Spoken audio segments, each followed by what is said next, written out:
Foodbank use go up year on year on year. It's just insane. I'm a bit scared of the wave that's coming. Right, that family is going to be better off tomorrow. Brilliant, of course we're going to do it. Foodbank in every town. But we don't want to be here. But we're still going to be here tomorrow. And now it's like no food banks in any town. Does that mean we're going to shut? But what about people that need help? What about all the people who are rich and not paying their taxes? Let's face it, if we get 100 people come to the food bank and 5 people are trying to play the system, that's still 95 people that are not trying to play the system and they need help and they need food. Hello and welcome to the Hublife Podcast. I'm Steph and this is Phil. And joining us today, we've got Hannah from Norwich Foodbank, Project Manager, and we have Helen from Kings Lynn, also Project Manager, and obviously you know Steph, Project Manager at Thetford Foodbank. So we've got ourselves like a little Foodbank Manager roundtable thing happening here, and so I'm excited about that. But as you guys might be aware, we've been doing podcasts talking around the Trussell vision of ending the need for food banks in the UK, and so we thought it was a great opportunity to talk to other food banks about what they're doing and just see what we're doing is trying to steal ideas. Really, is what we're trying to do. What works? What can we do? We do it all the time. But to share that to a wider audience as well, rather than just within the food bank network and the people who are connected. So. But before we get into anything like that, if you could let us know about, or let the viewers know, because I sort of have an idea, but not really. But you're much bigger than us, both of you. What are you saying? You're not bigger than me. I'll win that one. Your food banks are bigger than ours. Yeah, so we've so to get an idea of how many sort of centres you run, we run 3 out of Thetford in Attleborough and Watton. But just an idea for both of you of where you operate, and then if the trend is the same as us, where we've seen food bank use go up year on year basically, and our biggest increase was this year as well. So just interesting to see if that's the same in your guys' food bank. So. Go ahead. Shall I go with first? Go on then. So Kings Lynn Food Bank has got one distribution centre, but we feed between 5,000 and 6,000 people a year. We're the biggest one sort of outside of Norwich, I think. Show off. Yeah, but it's not a good stat though, is it? No. It's a terrible stat. And with a new vision, you're losing if you're feeding the most people. I really am. I'm the biggest loser. So Outside of Norwich. That's a different show, Biggest Loser. But I don't have as many people in Kings Lynn as you've got in Norwich. So This is feeling really getting at Norwich No, sorry. It's fine. So we've got 11 distribution centres. And we're about 13,000 people a year. So during the pandemic, it went up to about 14,000, and the lowest ever has been 9,500, I think.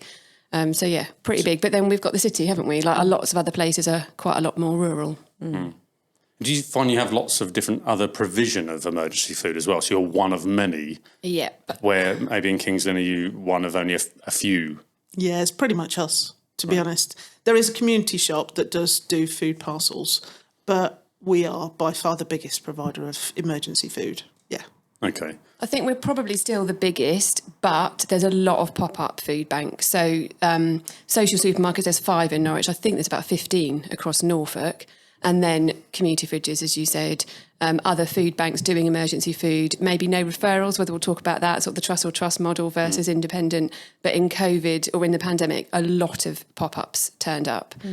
Tried to work with us, some didn't try, and a lot of them are still around. Yeah, same in Thetford, really. There was a lot of extra support that popped up. Some is still around, like you said. But it's interesting, isn't it? Because we're sort of a network, so we could be insular with the way we look at things in terms of data. And so our increase across our food bank network is only a reflection of what's going on, or a piece of the pie of what's going on. Yeah.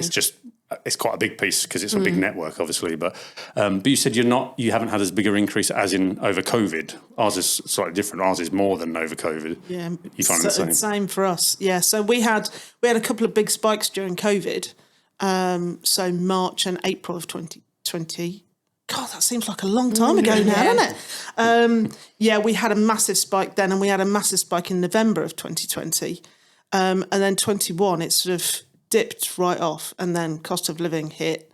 And we're feeding now 54% more people than we did in the 4 years prior to the cost of living, sort of that average over that period. That's so pretty similar to us, actually. It's just pretty bang on, actually. Yeah, it's massive. It's just insane. It's depressing. It's crazy. So you're a little bigger in terms of numbers than us. You're sort of double or a bit more than our size in terms of numbers fed. But as an organisation as well, are you like us, heavily sort of reliant on volunteers and have a handful of staff that then run all of them volunteers? Is it the same sort of setup? What's your setup in both of your food banks? We've got a lot of volunteers, about 180 or so, which I think is quite normal for that sort of size. Like you speak to other food banks, lots of them have got at least 100, so it's quite normal. And we've now got 4 staff, looking to maybe recruit someone else towards the end of the year. But when I started 8 years ago, there was 1.5 people. So now having sort of the equivalent of 3.5. Yeah, I was the one. So we're back to size again, aren't we? 3.5 people currently. But saying, we still can't do everything. And it's doing everything well, isn't it? Like, we can do a lot, and volunteers are absolutely amazing and so essential. But part of that is respecting them and saying, how can we work better with you and serve you better so you can serve our communities better? So it's trying to look at both, because sometimes charities got a bit of slack for saying, you're spending money on what you're doing and not on your service. But it's saying, well, actually, we can do a better service if we invest in other things as well. Yeah. What about your setup at We've Kings Lynn? got 4 part-time members of staff, all different sort of levels of part-time. So right from 10 hours to 30 hours a week, which is me. And we've got about 40 volunteers.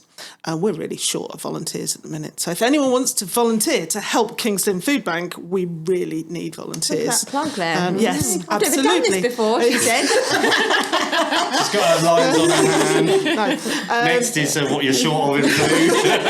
Of course, we can all reel that off. No, we really are. We're at bare minimum for what we can cope with at the minute. And I'm looking towards the winter and thinking, how on earth are we going to get through the winter just on volunteers, let alone food levels and all the rest of it? Yeah, I think we're in a similar position. Yeah, because it's frightening. we usually we have a dip come summer. Sometimes some food banks have a spike, don't they, across the summer holidays, but generally in the warmer months you have a dip, but we just sort of haven't really dipped. No. And so I'm a bit scared of the wave that's coming in October.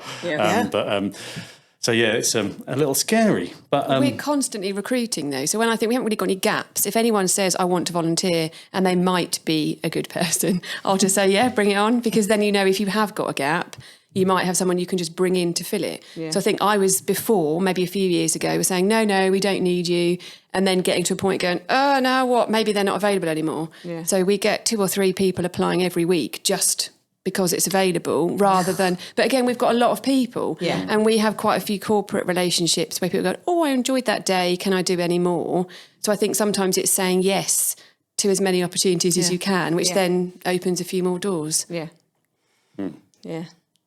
So could you discuss any, like we've got a few programmes that we're running in Thetford to sort of get on board with the vision really and try and tackle the increase and trying to turn the boat around and eventually decrease, hopefully. And then, with the end in mind of maybe ending food banks altogether. But have you guys done any specific initiatives or projects that you've started in the last few years? Nothing, maybe we'll talk about later, maybe in the future, what's happening, but currently, or stuff you've done in the past, with things that have worked or working, or things that have not worked that we shouldn't even try. You might try our ideas that failed and have a brilliant success. So go, it was you that was the failure. What do you mean ideas that failed? What are you talking about? Let me get started. I'll start with success. Shall I start with a successful then? Is that okay? Yeah. So we're a Pathfinder food bank. Are you Pathfinder? No.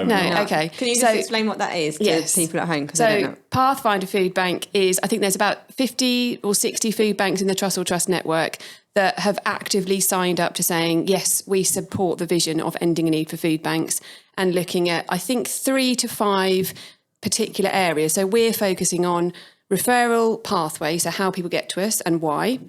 Participation, which is people who are using us and how they can help shape the future, which we're struggling with. So that's one of my struggles.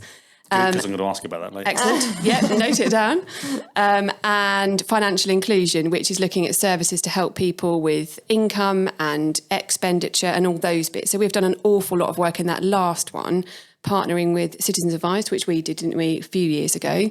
So that started off as a joint Kings Lynn, Norwich and Hunstanton. Yeah, you've done it before it was popular, didn't you? Yeah, we did. Everyone's doing it now. Everyone's doing it now. Yeah, we are. On our bandwagon. Are you? Oh, excellent. Yeah.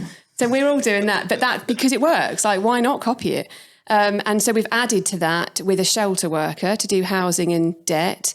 And 3 weeks ago, we added a British Red Cross worker as well, who can help with loneliness, advocacy, and sort of anything that's a gap that isn't a specific, like housing, debt, that sort of thing. Let's add that in. And then there's a few, we're really lucky in Norwich with lots of different services.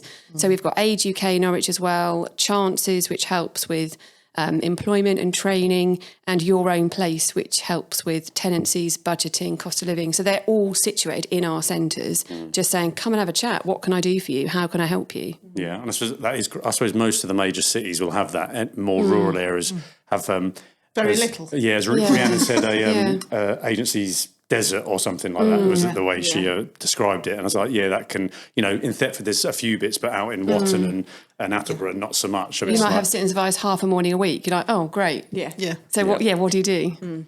Yeah. Yeah, well, that's good. Any projects that you've trialed and just flopped and you're never going to go back to, or?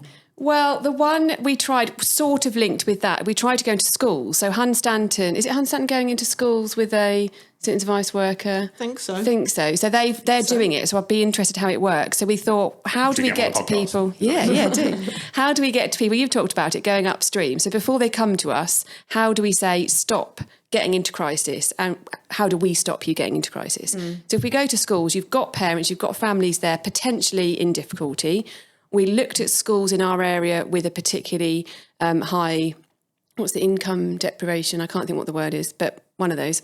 And said, we'll put an advisor in your school at drop-off time, and then you can make appointments and say, yeah, I'll come and chat to you and we can fix everything. But the school was so busy because they had such a lot of issues, they wouldn't always remember we were there. The advisor was then going, I'm there for an hour and no one's coming to see me. I can't afford that time. And then when families were there, it wasn't necessarily an issue the advisor could help with. So they both felt the time wasn't worth it. So I said, right, let's stop that. We'll come back to it. But then Hunstanton are saying, oh, yeah, we're going to do something like that. So it'll be interesting. Was it just the timing? Was it that school? Was it that advisor? I suppose schools got so much going on. I'm an ex-teacher and there's so much pressure put on schools to do lots of things. And so when something like this comes, it's just a bolt on and it's like tick box sometimes, or sometimes they're behind it, but they haven't got the energy or resource to push it. So and it's not a quick win. I think if you go, right, that family is going to be better off tomorrow. Brilliant. Of course we're going to do it. But actually this might take 3 weeks or 3 months of constant support. You're going to go, oh, can we do something else that's going to help them immediately? So I think that's also hard for us, and going, right, we're serving people today, but looking over there and when we're going to not be here. And sometimes they sort of jar, don't they? And some of the fruits of that sort of work might not ever be realised. It might be there, but not seen and measured, which makes it really hard to convince people to carry on doing the work, because it could be years down the road that impact has, like any schooling, any impact you have on a pupil, they might come and tell you 10 years later, you've done this, but you're unaware at the moment. So it could be similar with the project of that. And I think that's even more true as we go forward, because the cost of living crisis has made things so much worse. So the problems are so much more complex to help people with. So it's no longer we'll check your benefits and we'll get you sorted and off you go and everything's lovely and next week you're fine. It's not like that anymore. No. It is the long slog with everybody now. So what about Kings Lynn? Any projects at the moment going, or? Well, we have the financial inclusion work that Hannah was talking about. Something that I've been focused on is influencing work. So trying to get the word out to people in the community as to what we're doing and how we're trying to end food banks. How have you gone about it? What does that look like? Because we talked about it. I suppose we're doing that in our own. Involve YouTube now a YouTube influencer. Really not. As she starts to sweat profusely over the cameras. So it involves me going around and talking to groups that perhaps have nothing to do with food banks. So I've been talking to a lot of Rotary groups. So it's real world influencing, not online influencing. Yeah, not online. Gotcha. I'm not an online person, really. So going out and talking to different groups and talking to women's institutes and mothers' unions and people that I can talk to and change their minds about what it actually means to be a person that comes to a food bank and needs to use a food bank. Because there's a lot of misconceptions about the sort of people that come to food banks and why they might be in poverty. Is it centred around changing minds, essentially that stream of the vision of what someone thinks of a food bank client effectively in the wider populace? Yeah. And getting them to think about how they cast their vote when it comes to elections and stuff, and the sorts of things that we need to see changed in society on a bigger level, that they can actually go, actually, we need somebody that's gonna influence at government level this way. So it's although with the latest chat that I've heard, it doesn't seem like that they want to change much in terms of getting rid of some of the hurdles that we're talking about. So either I say either party, like there's only two, because there is a third. Sorry about that. Or fourth and fifth. Sorry, we're not in America. There's only two that are going to win that. Anyway, apolitical challenges. But also, I've been trying to focus on the borough council as well, and get to know the borough councillors and get to know the people behind the scenes at the borough council, so that I can start to influence them and the way that they are working. And again, it's just changing minds about who comes to a food bank. There is that misconception that people that come to a food bank are just turning up and they've just can have anything that they want to have. And that there isn't any kind of assessment process. There is this sort of idea of the deserving poor and the undeserving poor, which I want to break down those stereotypes. I really want to break down those stereotypes. Can I? This is a really perhaps nuanced and complex question, so let's do it in front of cameras.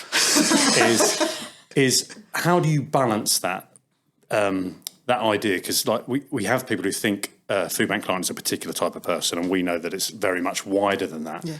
But it will be inclusive of a tiny percentage of people who are what people think they are. Yeah. And like I was talking to someone else about it the other day in Trussell about, I don't want to shy away from saying that does happen. Some people try and play a system. Some people try and get everything they can and do it wrongly.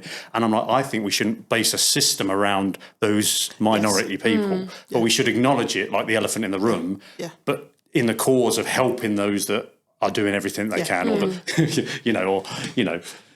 just, I don't know. I think if we gloss over and pretend that doesn't happen in any regard, I think it can actually have the opposite consequence of what we're trying to achieve.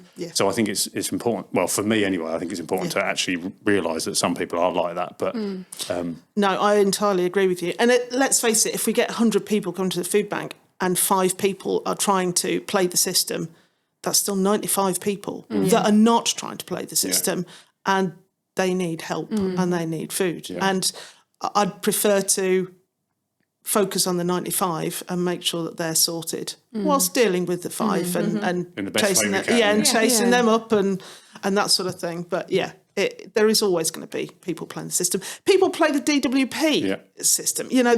Whatever the system is, there are going to be people that will try and chance their arm on it. Yeah. So. And expenses and all of those people as well. Yes, the other end of the scale. That other end of the scale, Back onto politics. Yes. There's my trailer. But that's the thing, though, isn't it? It's always people who are, like you say, undeserving playing it. What about all the people who are rich not paying their taxes? Yeah. Yes. You've got the other end as well. It's not always them and us. Yeah. There's a huge amount of people in the middle. And I don't want to get it wrong, but if I do, I don't mind, because I'd rather that person comes back and we can work with them than saying that person was terrified about coming back because we judged them. Yeah. That's what we don't want. Yeah, totally. So with this new, what effectively is a new vision, if you like, because if you remember, I don't know, how long have you been around in the Trussell Trust Network? Feels like forever. We were 2011, you were before us, weren't you? 2010. Yeah, the food bank started in 2011. Okay. I don't know how long I've been around. Not that long. All right. But when we started, the vision was a food bank in every town. Yeah. That was the vision. Oh, yeah. And now it's like no food banks in any town. Yeah. And so like that, even though perhaps the heart of it is actually exactly the same, but the vision and the language and the direction that we're trying to travel in is completely different. So I was wondering if you had any challenges that you encountered on the way of receiving that vision from Trussell and disseminating that vision through your organisation. And obviously as project managers, you're sort of in the middle layer of that with depending on how your systems are set up with trustees or if you're connected to churches or whatever. But it's quite a big ship to turn around in terms of vision. So did you have any challenges with that, or still ongoing, or what's it look like in your areas with that?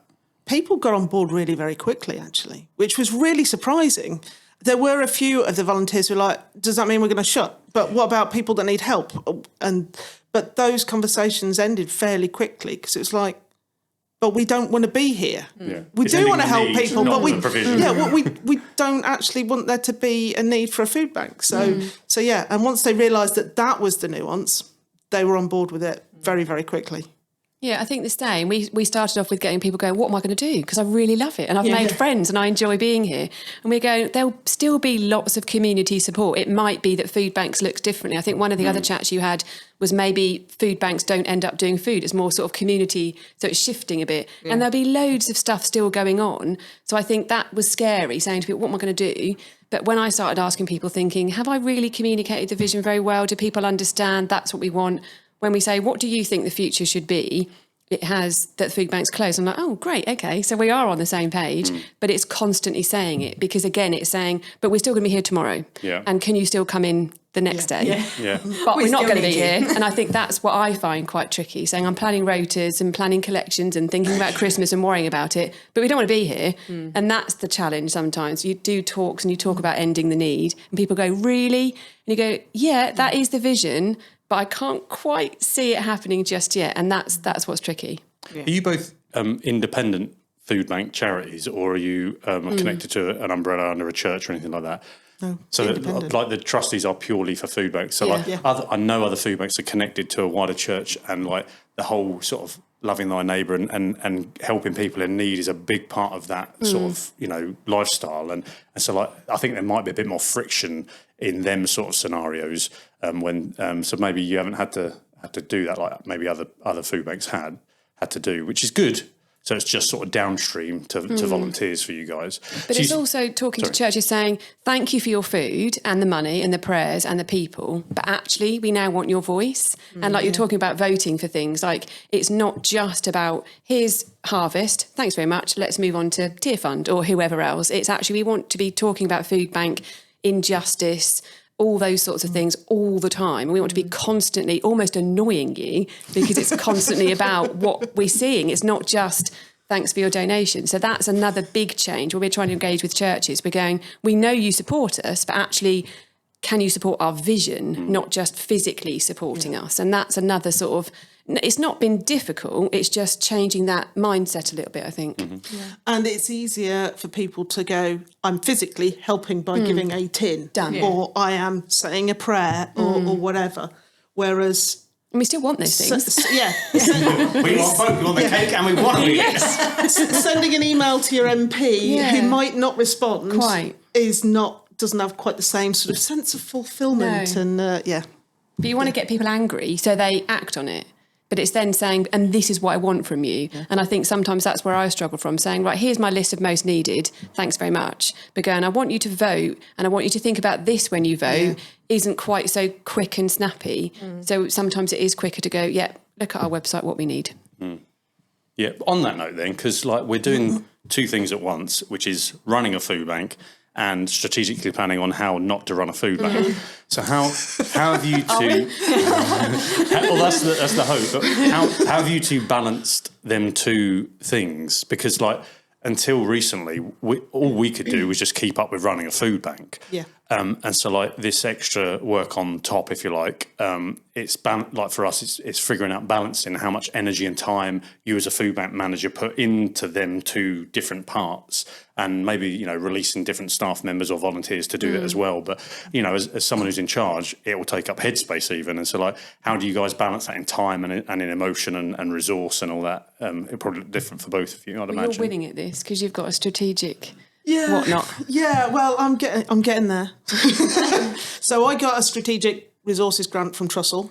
Thank you very much, Trussell.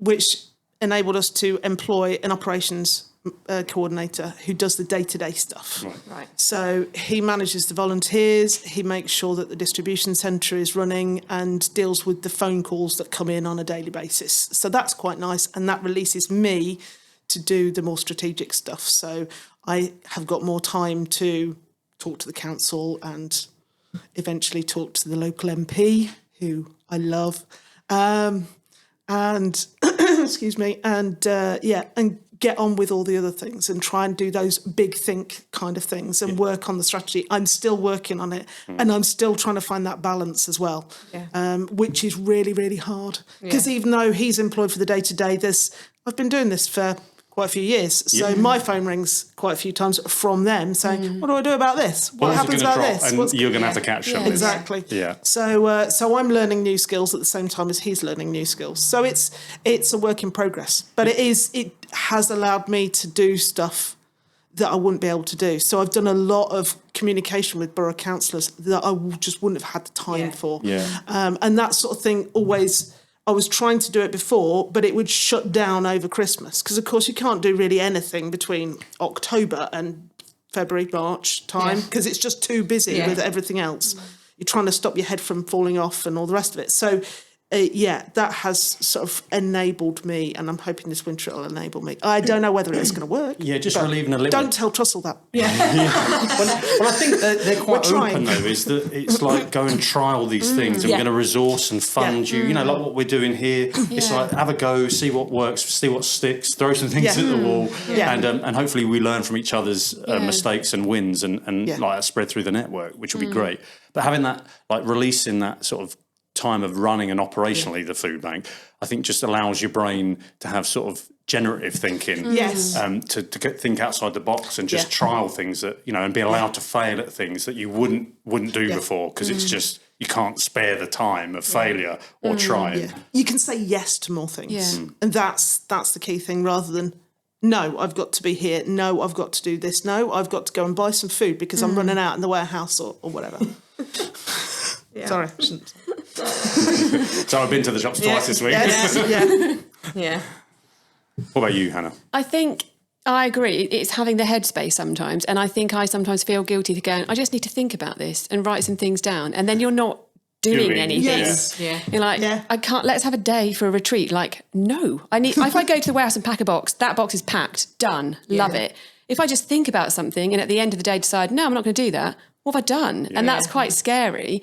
But I think my other fear is if I don't carry on with a bit of day-to-day, which I wonder if you'll find as well, then if I'm going out and doing talks, I don't know what's going on because I wasn't there. And you get that in other areas where you've got 16 managers above you. They've got no idea what you do as a job. I mean, we don't have that here.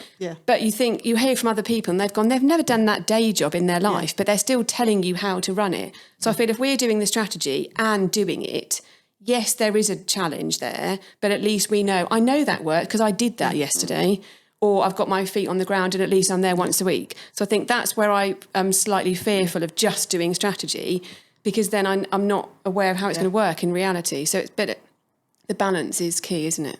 That's definitely something I struggle with is letting go of the warehouse and the client sessions a little bit because I said to Phil, I am so hands-on and I love it and I love being able to talk to people. And so I'm exactly the same as what you're saying. Just to be able to take a step back feels really tricky because it's like if I do that, I might know what's going on. And it's your gift as well, though, isn't it? Like if your gift is relationships, I'm not going to be sitting in an office all day. Now, you might have both of those things, but it's working out actually, I enjoy that, but I don't need to do that. I hate that, but I have to. And there's an element also selfishly of going, I really like doing the newsletter, so I'm going to keep that because actually that doesn't take up very long.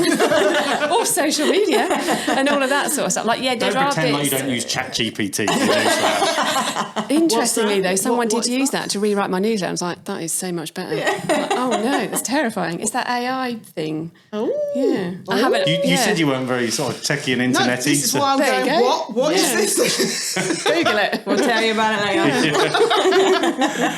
later. You mentioned earlier, Hannah, about the engaging people with lived experience and that you're not necessarily, it's not going as well as perhaps you'd hoped. But can you tell me what you did try or pilots or even just thoughts that you've shut down? Because it's something hopefully we're gonna do from October onwards this year in different forms. But we're ironing out how we're going to do it.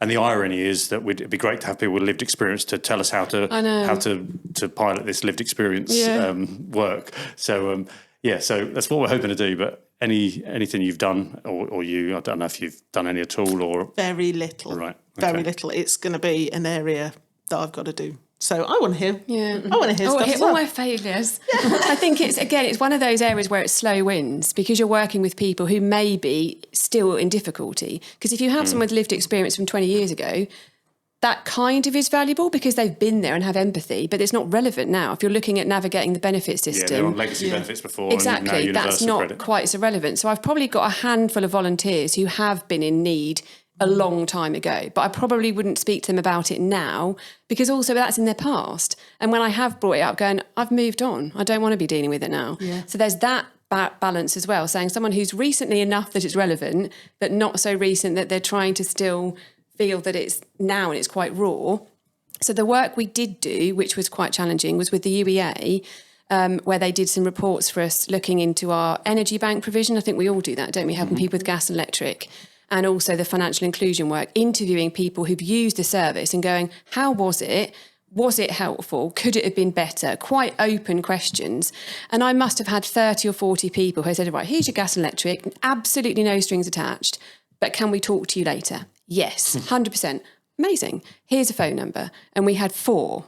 And I know that's still 10%, but of those, maybe it was 6, but of those, the interviews that then happened, only 4 could be used because people then said, actually, I've changed my mind. Yeah. Or I'm now not free on that day. We'll pay your bus fare, we'll buy you a coffee. We tried to make it as accessible as we could, but life is happening around you. If you need £20, £30 gas and electric now to say, come and have a coffee with me and speak for an hour on how difficult this is, that's not top of their agenda. Yeah. So it's, again, getting the balance between saying it's dignified and we want to try and help you, and also this isn't going to solve your issue. Sitting down and chatting to me for an hour might help me, but it might make you feel a lot worse. Yeah, might help the community in 10 years when we figure out how this might be impactful, but for you as an individual.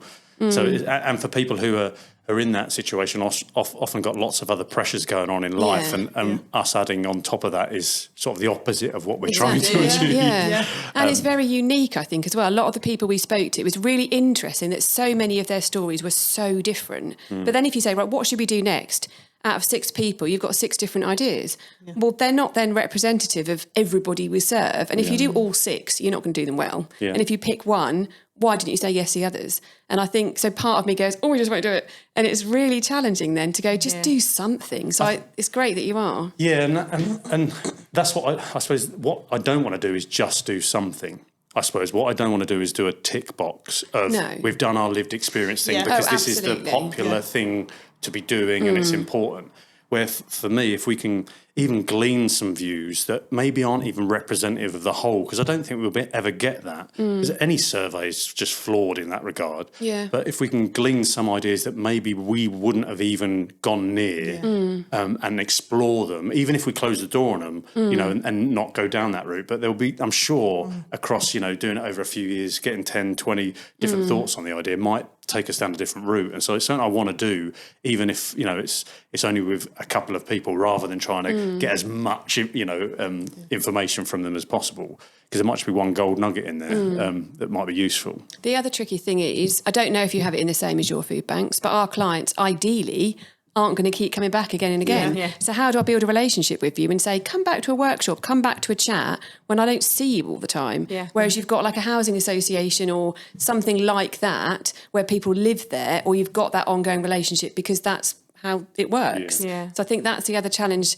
And again, I'm not trying to say, this keeps putting me off, but they're all the things you think about when you consider it. Yeah. Yeah. I suppose if you're going to put time and effort and resource and money into a project, you want to at least think it's going to have some sort of fruit at the end of it, rather than it be like, there's going to be all these hurdles and it might come to nothing. Like out of 3 or 4 projects you can do, that'll probably keep going down the bottom of the list, won't it? So with that regard, that's sort of similar is like storytelling. We want to sort of venture into storytelling of clients, and there's so many hurdles to that. Especially in a small market town. But I didn't know if any of you have done any of that yet, or have thought about doing it, or have said, no, we're just not going to do it because of the community that we live in. It's something I've shied away from for that reason. Everybody knows everybody in Kings Lynn, or knows somebody who knows somebody, and it starts to get very, very, very close. You can't say anything about anybody without that person finding out. So yeah, it's fraught with all kinds of issues in a small town. But I've focused on using data rather than individual stories. And I know that Trussell likes us to use individual stories, and they can be really, really useful. I know that you've done stuff and it's been really useful. But instead of that, I've focused on using data to sort of talk to people about percentages of increase and that sort of thing. And that's had quite an impact with different groups of people who value data over what they see as the fluffiness of the feeling, somebody's the emotive stuff. They don't want the emotion, they want the raw data. And at the moment the data is quite stark. So that's worked. But I know that you've done some work with storytelling. Both are powerful, aren't they? So like they're just powerful in different ways. It's just how we do it. We're thinking about doing it some sort of anonymity to it and trying to, maybe storytell with a monologue or narrative to camera about someone's story that's so we've done a bit. It. I can't remember whether they approached us or Trussell approached them. I can't remember. But a lady who lives in Norwich is a creative writer and said she'd like to do something to help people tell their stories. And that's what's interesting, that I was like, yeah, great. But it's not about saying, let me tell your story and write it down. I want to give you the power to do it yourself. So it should be in first person and saying it's just about a conversation. I'm not going to sit here with 6 questions and then they're all the same. It's what's going on for you and I'll just write it down. So we've done a bit of that. We've come up against things like consent and this person, that's obviously him or her because they worked in that place, they're so old, they have a dog, they have so many children. So if you did go back, you'd be like, I think that might be my dad. So you have to be really careful. And then if you make can't be storytelling with your dad, Hannah. That's just make it up. Yeah. He's a great guy, though. So you've won a storytelling, but from a very different perspective. But then if you make it too anonymous, what's the point? It's so vague that could be anybody. Yeah. So it's really getting the balance right.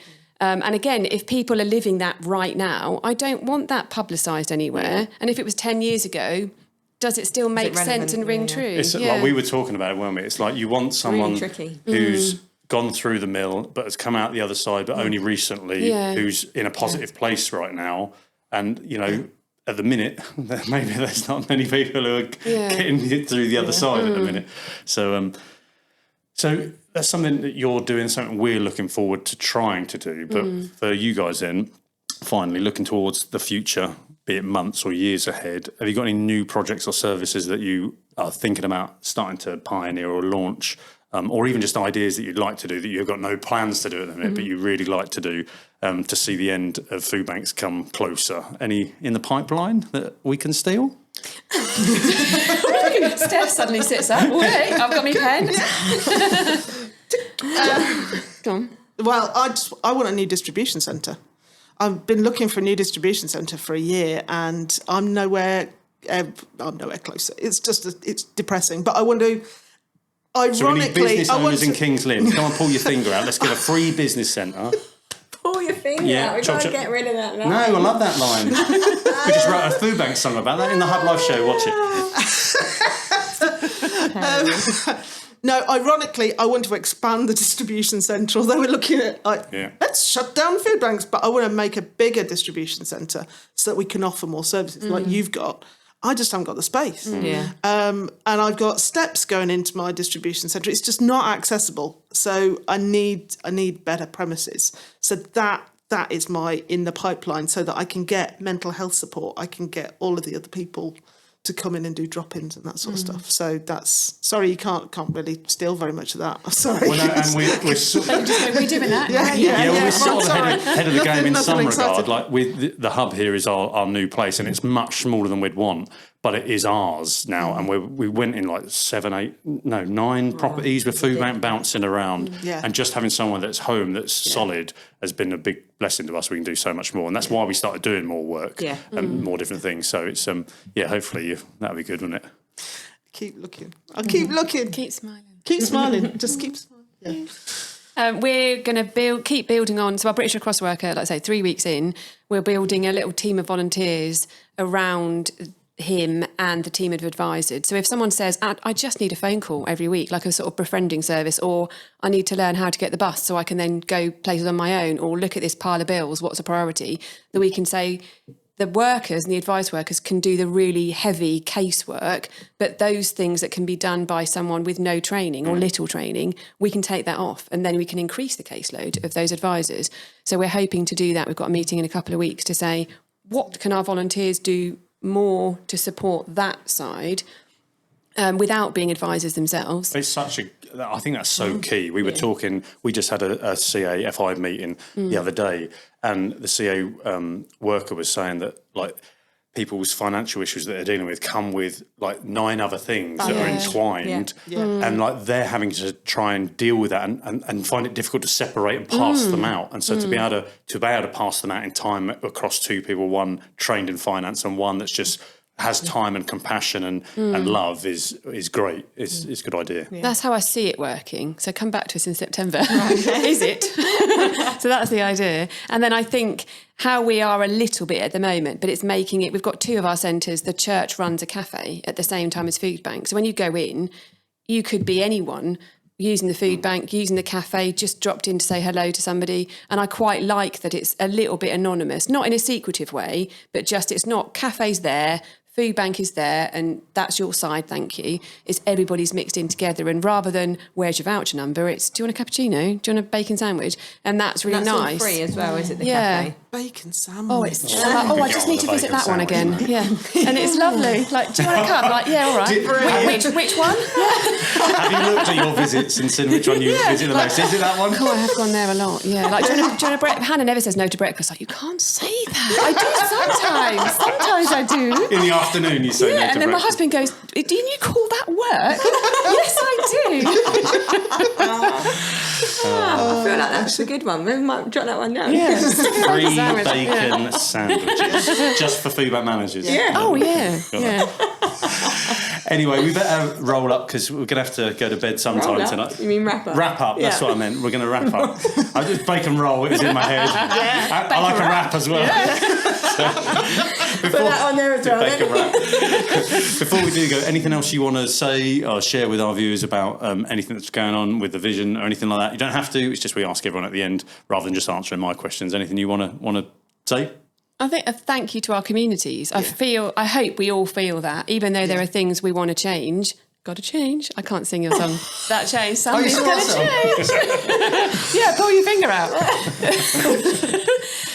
The community, in terms of supporting us with people, volunteering, time, money, prayer, and saying, yeah, all right, I sign up to your vision. This is amazing because we couldn't do what we do without the support. And so I think it is just a massive thank you to everybody for getting behind us and listening to us again. Yeah.